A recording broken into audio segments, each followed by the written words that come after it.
आज तक रेडियो सुनता है सारा जहां।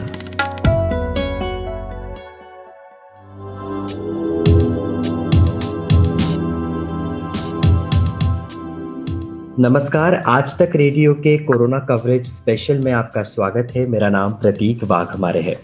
आज से 1 साल पहले इसी महीने में कोरोना अपनी रफ्तार पकड़ रहा था। चर्चाएं ये होती थी कि रोज कितने केसेस आ रहे हैं, कोरोना हमारे शरीर में कहां से एंट्री कर सकता है, किस सतह पर कितने समय तक कोरोना जिंदा रह सकता है, कोरोना से बचने के लिए एक दूसरे से कितनी दूरी बनाना है, कोरोना हमारे शरीर में कहां अटैक कर सकता है, और फिर किसी को फोन करने से पहले कोरोना से सचेत करने वाली वो आवाज और आपकी डिक्शनरी में लॉकडाउन, क्वारंटीन जैसे शब्दों का ऐड हो जाना। लेकिन आज 1 साल बाद कोरोना फिर तेज रफ्तार के साथ बढ़ रहा है। कोरोना के नंबर्स भी आप देख ही रहे हैं, रोजाना 1.5 लाख से ऊपर ही नंबर्स ये जा रहे हैं। महाराष्ट्र में तो 61% केसेस ऐसे हैं जिनमें डबल म्यूटेशन है। दिल्ली कोरोना का एपिसेंटर बनते जा रही है। लेकिन इस साल हमारे देश के पास एक से ज्यादा वैक्सीन है। फुल लॉकडाउन लग जाने की संभावना कम है या नहीं के बराबर है। डर का माहौल भी शायद थोड़ा कम है, लेकिन हाँ, लापरवाहियां पिछली बार से भी ज्यादा ही बढ़ गई हैं। कोरोना काल में आपकी हमारी जिंदगी में बहुत कुछ बदल गया है, लेकिन अगर एक चीज जो पिछली बार से अब तक एक जैसी चली आ रही है तो वो है हमारे corona health workers, frontline workers का जज्बा, उनका कंट्रीब्यूशन और मेहनत जस की तस है। पिछली बार हमने corona frontline worker doctor Sushila Kataria से बात की थी, उनसे कोरोना से जुड़े कई सवाल पूछे थे। आज 1 साल बाद फिर डॉक्टर सुशीला कटारिया हमारे साथ मौजूद है। कोरोना से जंग में डटी हुई है। मेदांता दी मेडिसिटी में इंटरनल मेडिसिन में सीनियर डायरेक्टर है। बहुत बहुत स्वागत है डॉक्टर सुशीला आपका आज तक रेडियो पर। धन्यवाद प्रतीक जी। तो डॉक्टर, लगभग 1 साल से ज्यादा का समय हो गया है आप कोरोना पेशेंट्स को ट्रीट करते आ रही हैं, अलग अलग तरह के पेशेंट्स को देख रही हैं। एग्जैक्टली नंबर तो नहीं पूछ रहा, लेकिन डॉक्टर सुशीला लगभग कितने पेशेंट्स आप अब तक देख चुकी होंगी? देखिए, जितने पेशेंट जो एडमिट हो चुके हैं, जिनको हमने डायरेक्टली सुपरवाइज किया है, उनकी संख्या लगभग 11,000 से ऊपर है। और पेशेंट्स जो कैजुअल सलाह लेते हैं या ओपीडी से सलाह लेते हैं या होम केयर में होते हैं, जिनको हमारी टीम मॉनिटर करती है, उसकी जो संख्या है वो इस नंबर के डबल होगी, मतलब लगभग 20,000 के आसपास होगी। सो इस तरह हमने डायरेक्टली और इनडायरेक्टली कम से कम 30,000 लोगों को देखा है। ओके, काफी बड़ा आंकड़ा है ये। तो ये बताइए डॉक्टर कि 1 साल में कोरोना को लेकर कितनी स्थिति बदल गई है? इस दूसरी लहर में हालात कितने गंभीर है और पहली लहर के मुकाबले? जी, मुझे याद है प्रतीक, जब 1 साल पहले हम इसी समय पे बात कर रहे थे तो पूरे देश में शायद मरीजों की संख्या कुछ 500-600 की ही थी। और उस समय पे ये कहना भी कि एक दिन ऐसा होगा कि 10,000 केसेस रिपोर्ट होंगे, ऐसे लग रहा था कि जैसे आप लोगों को डरावने वाली बात कह रहे हैं जो सच्चाई नहीं है, और इतनी भयावह बात ना कहें। और आज हम लगभग 2 लाख केसेस हर रोज रिपोर्ट कर रहे हैं। तो मतलब स्थिति देखिए कहां से कहां पहुंच गई है। लेकिन ये एक स्टडी राइज नहीं रहा है। हमने बुरे दिन देखे, हमने अच्छे भी दिन देखे, और हम फिर से एक स्थिति में ऐसे चले गए हैं जहां पर चीजें बहुत खराब लग रही हैं इस समय पे। तो पहले लॉकडाउन में और पहली वेव में कह सकते हैं, जब केसेस बढ़ रहे थे तो ट्रीटमेंट को लेके अनसर्टेनिटीज थी, कैसे फैलेगा उसकी अनसर्टेनिटीज थी। वो चीजें तो कुछ हद तक सॉर्ट आउट हो गई हैं। पिछले साल से हमने ये पाया है कि बेसिकली जो ड्रॉपलेट मेथड है वही मेन प्राइमरी मेथड है। सरफेस ट्रांसमिशन इतना ज्यादा नहीं है इस वायरस का। पर इसके साथ साथ हमने कुछ नई चीजें सीखी, जैसे म्यूटेशन, जो साल भर पहले हमें पता नहीं था कि ये वायरस म्यूटेट करेगा, कितना करेगा, पर अब वो एक सच्चाई हो गई है। दूसरा ये है कि जो थोड़ी सी दुखदाई भी है, मुझे ये लगता है कि हमें बताया गया था बचपन में कि कोई भी नई आदत डालने में आपको 41 दिन लगते हैं। पर मैं ये सोच के बहुत और हैरान हूं कि लोगों को मास्क पहनने की आदत 1 साल में भी नहीं लगी। इतनी ज्यादा बड़ी गैदरिंग्स हो रही हैं, मास्क नहीं पहन रहे हैं। तो आज के दिन इस गति से भारत में केसेस बढ़ते जा रहे हैं, वो सचमुच में भयावह हैं और हेल्थ सर्विसेज को बहुत ज्यादा स्ट्रेन कर देंगे। और मैं सबसे ये चाहती हूँ कि कृपया ध्यान दें, क्योंकि अभी ऑलरेडी स्थिति ऐसी आ गई है जहाँ पे बेड मिलने में असुविधा हो रही है पेशेंट्स को। बिल्कुल। अच्छा, पर्सनली आप जो प्रैक्टिस कर रही हैं, तो सेकेंड वेव में आपके लिए कितना बदलाव आ गया है? इलाज करते हुए आपके लिए कितना बदल गया है? क्या-क्या आप बदलाव देख रही हैं? इसमें भी काफ़ी बदलाव आए हैं इलाज में। पहले जैसे इस समय हम हाइड्रॉक्सीक्लोरोक्विन यूज़ करते थे, कभी-कभी लोपिनाविर यूज़ करते थे। स्टेरॉइड के यूज़ के बारे में हमें बहुत भ्रांतियाँ थी कि कहीं इन्फेक्शन ना फैल जाए, तो हम स्टेरॉइड इतना इस्तेमाल नहीं करते थे। नेबुलाइज़ेशन जो था उसको इस्तेमाल नहीं करते थे कि वो एरोसोल जनरेट करेगा और हेल्थ केयर स्टाफ में उससे ज़्यादा इन्फेक्शन हो जाएगा। हम बहुत ज़्यादा प्लाज़्मा यूज़ कर रहे थे या प्लाज़्मा को लेके हम बहुत ज़्यादा उत्साहित थे। सो ये सब चीजें थी। कोई नई चीज रेमडेसिविर इस टाइम तक अवेलेबल नहीं थी। टोसिलिजुमैब नाम की दवाई का हमने सोचा नहीं था कि इस्तेमाल इस तरह की बीमारी में होगा। तो ये 1 साल पहले था। आज 1 साल बाद में ये रेमडेसिविर जैसी दवाइयों का हम इस्तेमाल भरपूर कर रहे हैं। प्लाज्मा का इस्तेमाल हम रेस्ट्रिक्टेड कर रहे हैं। हमने ये सोच लिया है और ये पाया है कि पहले 1 सप्ताह में ही शायद इसका फायदा है। और भी कई तरह की दवाइयाँ आई, मोनोक्लोनल एंटीबॉडीज आई हैं यूज़ में। जी। तरह-तरह की रिसर्च हुई है। मैं ये कहूँगी कि रिसर्च के लिए पिछला साल बहुत ही अच्छा रहा है। नई-नई जी। चीज़ें आई और बहुत सारी गुत्थियाँ जो किसी भी नए इन्फेक्शन के साथ अनसर्टेनिटी होती है और आप तजुर्बे के साथ रिसर्च के साथ ही उसमें कॉन्फिडेंट होते हैं। सो दूसरी वेव में हम बहुत सारी चीज़ों से रिफाइन हो चुके हैं। अब हमें चीज़ें बिल्कुल एबीसीडी से नहीं शुरू करनी है। जो भी एक्सपीरियंस हमने 1 साल में बिल्ड किया है, हम उसी के आधार पे ट्रीट कर रहे हैं और होम केयर बहुत सारे लोगों के लिए एक स्टैंडर्ड ऑफ केयर बन गया है, जो पिछले हुँ। साल इस समय तक नहीं था। जी। अच्छा, एज़ अ डॉक्टर आपको क्या लगता है सेकंड वेव का कारण क्या है? कैसे एक समय ये लग रहा था कि जनवरी-फरवरी में कि हमने कोरोना को कंट्रोल कर लिया है, लेकिन ऐसा क्या हुआ कि सब पटरी से फिर उतर गया? ये लोगों की गलती है, सरकार की गलती है, सोसाइटी के कलेक्टिव कॉन्शियस की गलती है? क्या लगता है आपको?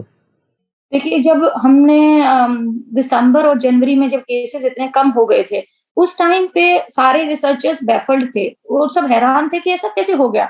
हमारी इतनी जनसंख्या है और इतनी आसानी से कैसे छूट गया? आई थिंक उस बात को हमने बहुत गहराई से खोदा नहीं। मुझे जो लगता है उसका कारण ये था कि पहले 1 साल में सब लोग बहुत कॉशियस थे। लगभग 2 तिहाई जनता ऐसी थी कि जिसने बहुत ज़्यादा प्रिकॉशन रखी, घर पर ही रहे, बाहर काम करने नहीं गए, बाहर मिले-जुले नहीं किसी से। पर क्योंकि केसेस इतने कम हो गए, उन्होंने कहा क्या फ़र्क पड़ता है, किस वजह से हुए हैं इस बात को छोड़िए, केसेस कम हो गए हैं, कोरोना देश से चला गया है। तो सारे जो लोग अभी तक प्रिकॉशंस बरत रहे थे 2/3 वो वापस अपने मेन स्ट्रीम में आ गए, पार्टियाँ हुई, बड़ी-बड़ी शादियाँ हुई, बड़े प्रयोजन हुए, इलेक्शंस भी हुए और सारे गैदरिंग्स भी बहुत बड़ी हुई। एक तो कारण ये रहा कि लोगों ने उसको समझा कि वो बिल्कुल चला गया है, जबकि वो सिर्फ़ छुपा हुआ था। ये तो एक गोरिल्ला नीति है इसकी अटैक करने की। दूसरा ये था कि एक हमने सर्वेलेंस सिस्टम भी बहुत अच्छा नहीं रखा, सरकार की तरफ से ये है, क्योंकि जो म्यूटेशंस होती हैं उसको अ, ठीक तरह से बताया जाना चाहिए, पब्लिक को भी बताया जाना चाहिए कि भई म्यूटेट हो रहा है, आप ध्यान रखें और किसी हद तक थोड़ा बहुत लोगों को डराए रखना ज़रूरी होता है, ये है। तीसरा पब्लिक का तो कॉन्शियस का है ही, जैसे मैंने कहा कि 1 साल के बाद भी लोग ढंग से मास्क पहनना नहीं सीखे हैं।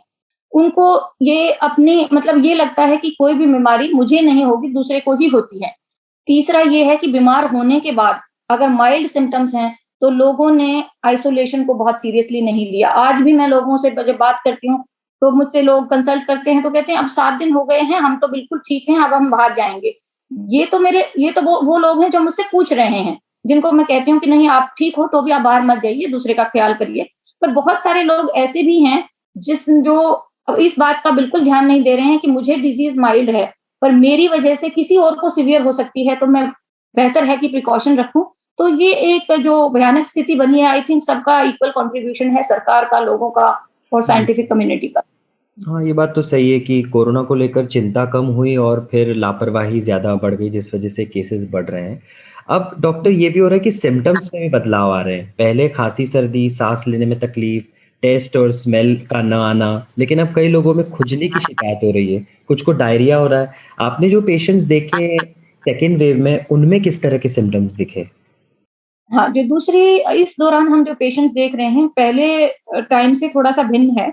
एक तो ये है कि बुखार बहुत तेज़ आ रहा है, स्पेशली यंगर जनरेशन में, कि बुखार उतर ही नहीं रहा है पैरासिटामोल लेने के बावजूद भी। तो ये चीज़ें मैं थोड़ी-सी अलग देखती हूँ। और दूसरा हाँ, कुछ में रैशेज़ या खुजली होना। दस्त एक बहुत ही कॉमन सिम्पटम हो गया है, जो पहले हम कभी-कभार देखते थे, इतना ज़्यादा नहीं देखते थे। और इसके साथ-साथ यंगर लोग, जैसे जो लेस देन 40 के हैं, या इवन लेस देन 30 के हैं, वो लोगों को भी सीवियर डिजीज हो रही है और उनको भी आईसीयू केयर की जरूरत पड़ रही है। एक सबसे महत्वपूर्ण बात यह है कि पिछली वेव में बच्चों को सिम्टम्स हार्डली कुछ होते थे, किसी को बहुत हल्का 99 100 का बुखार आ गया तो ठीक है। आज के दिन मैं ये देखती हूँ कि बच्चों में भी जो सिम्टम्स आ रहे हैं वो अच्छे 3-4 दिन तक रह रहे हैं, जिसके लिए उनको मेडिकल अटेंशन की जरूरत पड़ रही है। Okay, okay. तो साल भर बाद एक प्रोग्रेस तो हुई है डॉक्टर, वो ये कि अब हमारे पास वैक्सीन आ गई है, वो भी एक से ज़्यादा है। लेकिन डॉक्टर कटारिया, बहुत लोग ये जानना चाहते हैं कि वैक्सीन लेने के बाद भी लोगों वो कोविड से नहीं बचे हैं, वो कोरोना का फिर भी शिकार हो रहे हैं। तो इसके पीछे क्या कारण है? क्या ये बताता है कि ये वैक्सीन वो इम्यून रिस्पॉन्स पैदा नहीं कर पा रही है जिसका दावा किया जा रहा था पहले? देखिए, वैक्सीन, कोई भी वैक्सीन हो, चाहे वो कोविड का हो, चाहे वो सिंपली निमोनिया का हो या इन्फ्लुएंजा का हो, हम चाहते हमेशा ऐसा है कि वो 100% प्रभावी हो, 100% प्रोटेक्शन करे। लेकिन कोई भी वैक्सीन की जो एफिकेसी है वो 50 से 70% होती है। कोविड वैक्सीन की एफिकेसी तो इससे बेहतर बताई गई है। इसका मतलब ये है कि इन्फेक्शन तो आपको उसके बावजूद भी हो सकता है, लेकिन जो लोगों में वैक्सीन के बाद बीमारी होती है उनमें बीमारी माइल्ड होती है, सीवियर बीमारी नहीं होती, डेथ नहीं होती। सो वैक्सीन ना सिर्फ आपको बीमार होने से बचाता है, ये बीमार होने, अगर आप अनफॉर्चुनेटली बीमार हो जाते हो तो उसमें आपकी डिजीज की सिवियरिटी को कम करता है। तो इस बात का जरा भी भय या अपने मन में जरा भी शंका ना रखें कि वैक्सीन का क्या फायदा। वैक्सीन का फायदा जरूर है और कुछ इम्यूनिटी बिल्कुल ना इम्यूनिटी से बेहतर होती है। सो वैक्सीन के प्रति संशय रखने वाले लोगों को मैं ये कहना चाहती हूँ कि जितने भी वैक्सीन आज तक आए हैं उनमें से ये सबसे अच्छे वैक्सीन में से एक वैक्सीन है और हम हमेशा अपने बच्चों को लेके जाते रहे हैं वैक्सीनेशन के लिए। हम उनको डीपीटी, खांसी, जुकाम, डिप्थीरिया, पर्टुसिस, इन सब के वैक्सीन लगवाते हैं ये सोच के कि ये उनको प्रोटेक्ट करेगा और वो कुछ हद तक प्रोटेक्ट करेगा। जो यूनिवर्सल वैक्सीनेशन प्रोग्राम हुआ है कि सब बच्चों को हमने वैक्सीनेट करना शुरू कर दिया, तो उसमें क्या होता है प्रतीक, कि अगर आप 100% इम्यूनिटी भी नहीं बनाते, 70% इम्यूनिटी भी आपकी पूरी की पूरी जनता को सेफ रखने के लिए काफी है। तो वैक्सीन अपना काम कर रहे हैं। कोई भी वैक्सीन आइडियल नहीं होता, हम चाहते हैं वो आइडियल हो, लेकिन कुछ ना कुछ इम्यूनिटी जरूर पैदा कर रहे हैं और सेफ हैं। तो इसलिए जिसको वैक्सीन ऑफर हो रहा है अवेलेबिलिटी के हिसाब से, कृपया वैक्सीन जरूर लगवाएं। इन्फेक्शियस डिजीज से पार पाने का वैक्सीन सबसे कारगर तरीका है। ओके। अच्छा, क्या सेकेंड वेव और फर्स्ट वेव में फेटेलिटी के स्तर पर भी कोई अंतर आपने ऑब्जर्व किया है? किन किन वजहों से मौत हो रही है? कौन से एज ग्रुप ज्यादा अफेक्ट हो रहे हैं? इस लेवल पर कोई अंतर आपने देखा? देखिए, पहले जो साल था उसका हमारे पास ज्यादा गहन अध्ययन है क्योंकि वो साल बीत चुका है और हमारी लर्निंग हमेशा रिट्रोस्पेक्टिवली, मतलब पीछे देख के हम ज्यादा बेहतर बता सकते हैं। सो शुरू में जब ये वेव आई, सेकेंड वेव सो कॉल्ड जो हम कहते हैं, तो लोगों ने कहा कि नहीं, केसेस बढ़ रहे हैं लेकिन सिवियर केसेस नहीं हो रहे और मृत्यु दर नहीं बढ़ रही। ये सवाल मुझसे लगभग 3 सप्ताह पहले किसी ने पूछा कि ऐसा ऑब्जर्व किया गया है। मैंने कहा ये भ्रम होगा, क्योंकि जब केसेस बढ़ते हैं और जब मोर्टेलिटी बढ़ती है उसमें कम से कम 1 महीने का अंतर होता है। पेशेंट पहले इन्फेक्शन लेते हैं, फिर वो माइल्ड सिम्टम्स देते हैं, फिर उसके बाद सेकेंड वीक में उनको कोई कॉम्प्लिकेशन हो सकती है कुछ लोगों को, फिर वो हॉस्पिटल जाते हैं और इस तरह से कम 1 माह का लैग फेज जरूर होता है। तो हम देख रहे हैं कि पिछली वेव और इस वेव की मोर्टेलिटी में कोई ज्यादा अंतर नहीं है, बल्कि मुझे डर है कि इस वेव में मोर्टेलिटी दर ज्यादा हो सकती है क्योंकि हॉस्पिटल्स पे जो स्ट्रेस है वो ज्यादा है, लोगों को बेड अवेलेबिलिटी या चिकित्सा सुविधाओं ना मिलने की वजह से जो डेथ होती हैं वो बढ़ सकती हैं। क्योंकि पहले समय में जो नॉन कोविड केसेस थे अस्पतालों में वो बहुत कम थे, बहुत सारे लोग अस्पताल नहीं जा रहे थे नॉन कोविड जैसी बीमारियों के लिए। लेकिन अब लोग कितना इंतजार करेंगे अपने रूटीन वर्क के लिए भी, अपनी किडनी प्रॉब्लम्स के लिए, हार्ट प्रॉब्लम्स के लिए। तो अब आप देखते हैं कि अस्पताल भरे हुए हैं, उसमें कोविड मरीज भी हैं, उसमें नॉन कोविड मरीज भी हैं और आप धीरे धीरे रिपोर्टें ऐसी आने लगी हैं कि लोगों को जगह नहीं मिल रही है, पेशेंट्स को बेड नहीं मिल रहे हैं, आईसीयू बेड्स नहीं मिल रहे हैं। तो ऑब्वियसली ये सब चीजें मोर्टेलिटी को बढ़ा देंगी। तो मुझे अंदेशा है, रादर मुझे डर है कि इस बार मोर्टेलिटी ज्यादा होगी। ओके। अच्छा डॉक्टर, कोरोना की जब भी वो रिपोर्ट आती है तो उसमें नीचे सीटी वैल्यू भी दिया रहता है, तो किसी का वो 15 होता है, किसी का 21 या 24 या किसी का 30 भी होता है। तो इसका क्या मतलब है, ये जो नंबर शो कर रहा है? मैं बहुत खुश हूँ प्रतीक कि आपने ये सवाल पूछा। ये साइकिल थ्रेशोल्ड वैल्यू होती है कि जब मशीन में उस सैंपल को रन किया जाता है तो वो कितने रोटेशंस के बाद वायरस को डिटेक्ट करता है। अगर वो जल्दी डिटेक्ट करता है तो उसकी सीटी वैल्यू कम होती है, और अगर वो लेट डिटेक्ट करता है तो उसकी सीटी वैल्यू ज्यादा होती है। अगर आप इसको सिंपली ये समझें तो ऐसा प्रेडिक्ट किया जाता है कि जिसकी सीटी वैल्यू कम है उसमें वायरस ज्यादा है, जिसकी सीटी वैल्यू हाई है उसमें वायरस कम है। लेकिन ये एक बहुत सिंपल स्टेटमेंट नहीं है, इसमें बहुत सारी और लूप्स जुड़े हुए हैं। एक ही व्यक्ति की सीटी वैल्यू एक ही समय पर डिफरेंट लोग अगर सैंपल लेंगे तो वेरी कर सकती है, अलग अलग हो सकती है, भिन्न हो सकती है।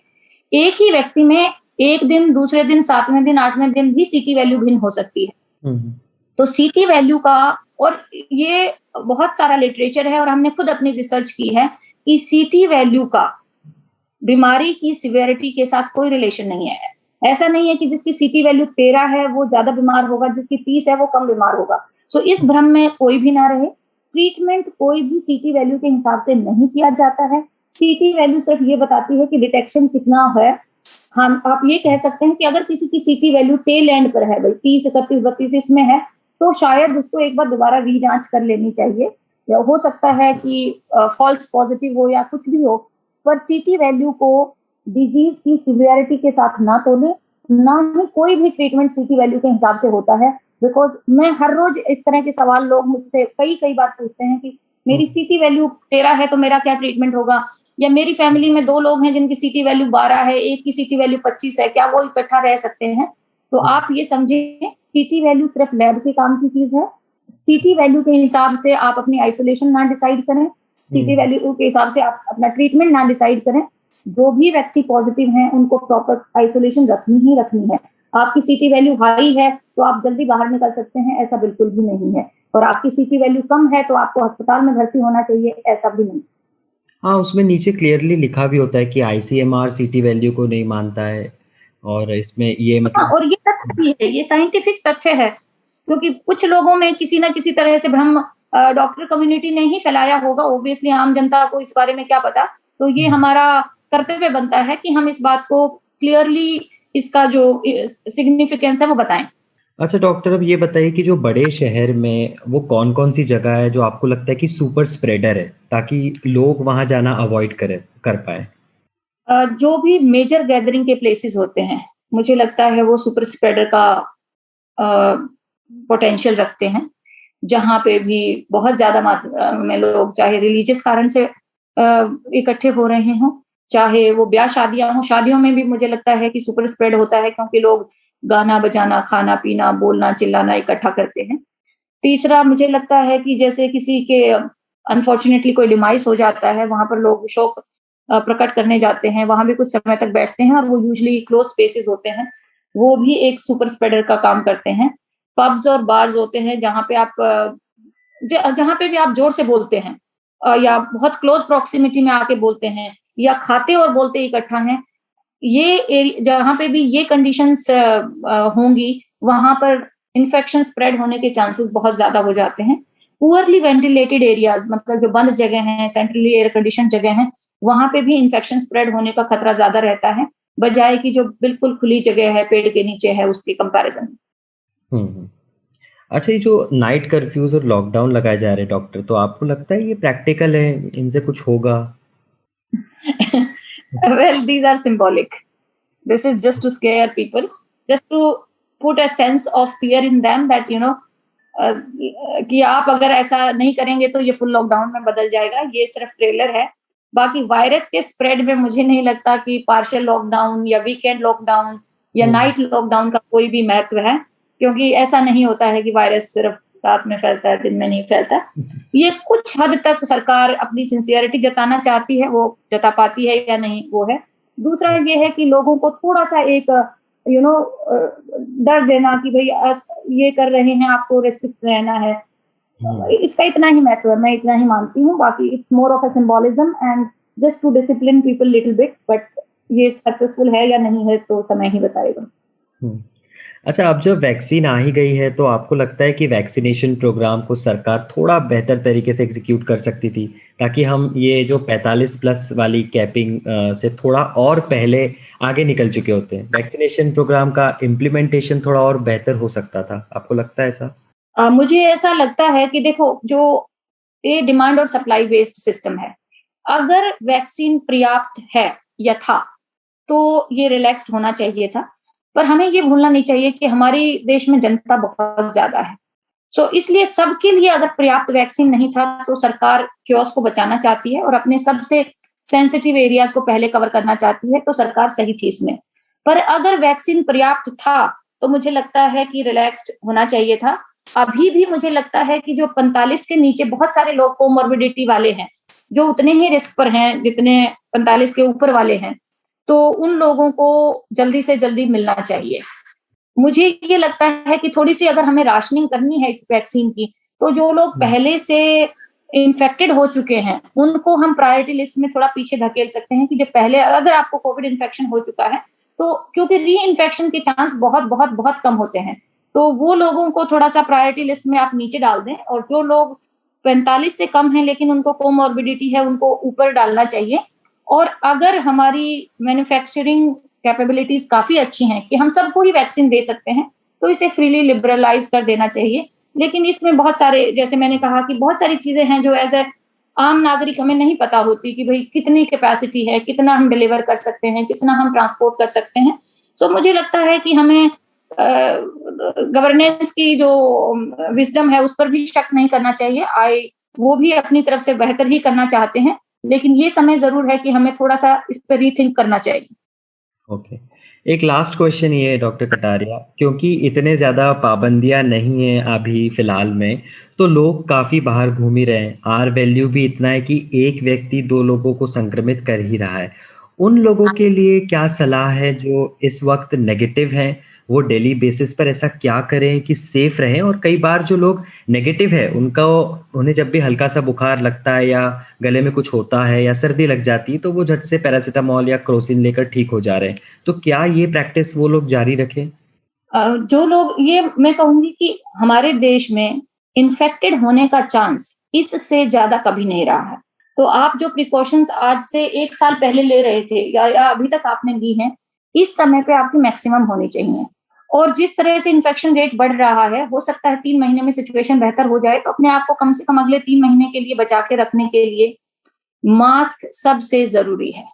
मैं आप लोगों के साथ ये शेयर करना चाहती हूँ कि मैंने 1 साल तक कोविड वार्ड में काम किया, जहाँ मैं हर रोज़ 100 कम से कम कन्फर्म्ड कोविड पेशेंट्स के साथ मिलती थी। पेशेंट्स खाँसते भी हैं, चीखते भी हैं, सीरियस भी होते हैं और हमें उनका ख्याल भी रखना होता है। फिर भी प्रॉपर मास्क पहनने की वजह से जब 16 जनवरी को मेरा पहला वैक्सीन लगा, उस टाइम मैंने अपनी एंटीबॉडी करवाई और उसके पूरे साल में मैंने समय-समय पे आरटी-पीसीआर भी करवाया, हमेशा नेगेटिव रहा। मुझे लगता है कि कोई एक चीज़ जो मैंने सही की होगी पिछले साल में, वो मास्क पहनने की। जब भी आप किसी दूसरे व्यक्ति के प्रॉक्सिमिटी में हैं, उसके समीप हैं, तो अपना मास्क नाक और मुँह पर बिल्कुल रखें।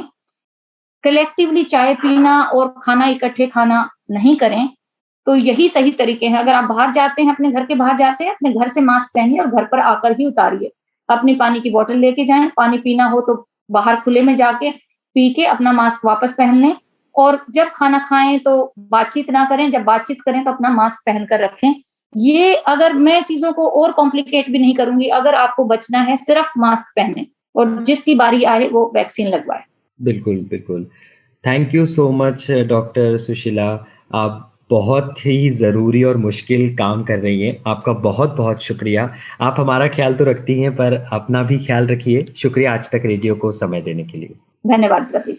तो कोरोना कवरेज में फ़िलहाल के लिए बस इतना ही। अगर आप हमसे कुछ कहना चाहते हो, कोई सलाह, सुझाव या शिकायत हो, तो आप हमें लिख सकते हैं radio@aajtak.com पर। ये हमारा ईमेल पता है। आप आज तक रेडियो के फेसबुक और ट्विटर पेज पर भी अपना कीमती फीडबैक हमें भेज सकते हैं। इसके अलावा कोरोना कवरेज को आप Hubhopper, Google podcast, Apple podcast, Spotify, Jio Saavn, Pocket Cast जैसे तमाम प्लेटफॉर्म्स पर भी सुन सकते हैं। अब मुझे यानी प्रतीक वाघमारे को दीजिए इजाजत। सुनते रहिए आज तक रेडियो। नमस्कार।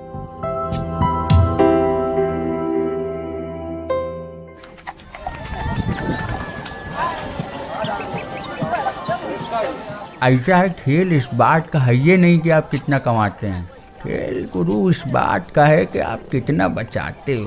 अब कैसे बचाएं? ये बैंक और बाजार की ये टेढ़ी मेढ़ी बातें गले तो उतरती नहीं हैं। अरे तो महाराज उनसे मिलिए ना, अपने मनी मैनेजर से। आपके बटुए से जुड़ी हर सलाह एकदम मुफ्त। और शायरी सुनिए, पैसे से जुड़ा है कोई भी शक, आश्क बेझिझक। मनी मैनेजर, बात बचत की, हर शनिवार आज तक रेडियो पर। आन बनाओ, कितना ज़्यादा रखना।